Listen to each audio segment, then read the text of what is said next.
But I wonder if people, like you say, you don't like people who are not hardworking. I wonder, are there people who work and worked as hard as Steve did and does? I was thinking when I said it that there's an exception. I know we're both admirers of Norm Macdonald, and he seems sometimes like someone who has something. It's his cadence. It's the way he talks. I don't know if he's a hardworking comic, but God, he makes me laugh. Mm-hmm. And his cadence, something is just wrong about it, you know? But I love Norm, and my guess is, what I know of Norm is that he may not be working hard. No. But what he has is the same result as somebody who's worked hard. Yes, yeah. Which is, again, enviable, admirable. But God, he makes me laugh. And I happened across some of his time on Weekend Update. Mm-hmm. Yeah. When you watch it now, you realize Norm just didn't care if it got a laugh. No. And he didn't. Yeah. He didn't care. And he had a joke. I think Downey wrote the joke. It was during the OJ trial. And there's a picture of Johnny Cochran holding up the knit cap with OJ sitting next to him.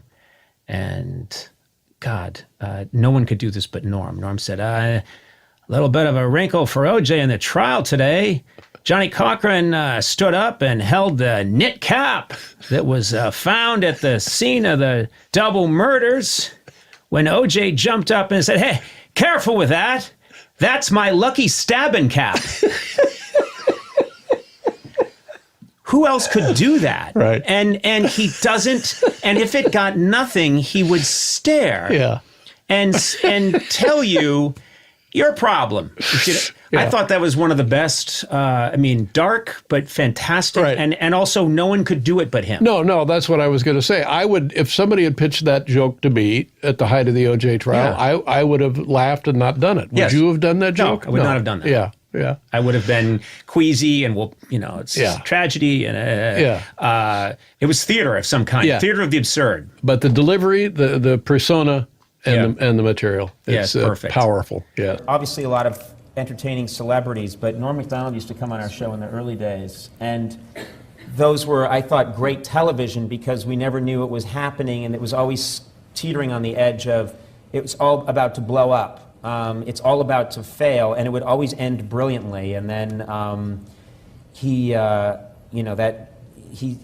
stopped coming around, and it was just a period that passed. And I was always sad about that because I thought we're a very celebrity-conscious age, and people always think that the best guests are the biggest celebrities. Sometimes, the best guests are these people that you have a weird connection with, and it's compelling television. People see and they talk to me about it later on. Like I'll be out in the world walking around and people will say, "I saw that when you were with Harlan or when you were with Norm or with Ron. That really got wild and crazy in a way that they don't see on television now." Have you, over the years, who are some of the people who have been your go-to people? That I just remember Dave in his early years had Terry Garr and he had Sandra Bernhard. Yes. And they were kind of magic together. Who are your... I had so many people. Norm Macdonald was this person who would come, you all know Norm Macdonald, but Norm Macdonald, when we'd have him on in the early days, to this day I've never interviewed anybody like Norm Macdonald. Who was the best guest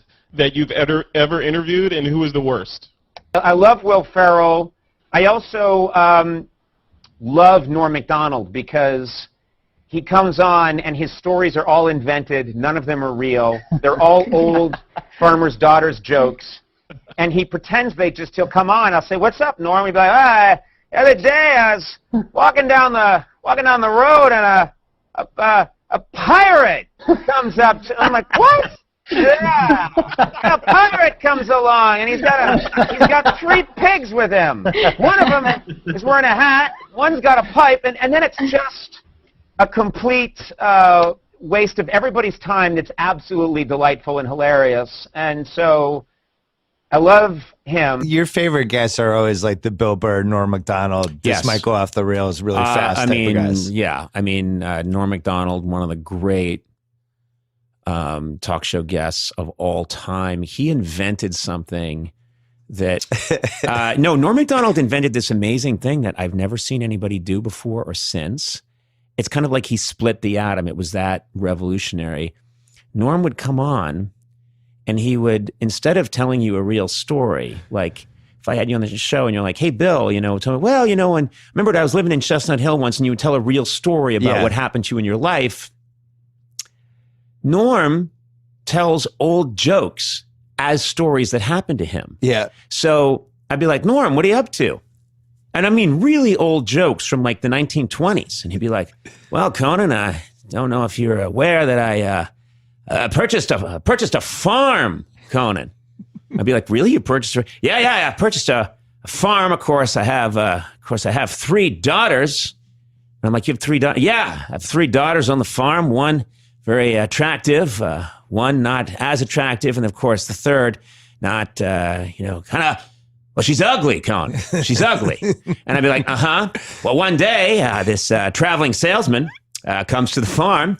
And he says, now, Norm, I tell you. And then it's like he's telling an old traveling salesman joke. Yeah. But But about halfway through where it's going. I usually know. I know kind of what he's doing. I'm laughing that he has the balls to do this. I'm laughing at the audacity. So I don't even care if this joke lands or not.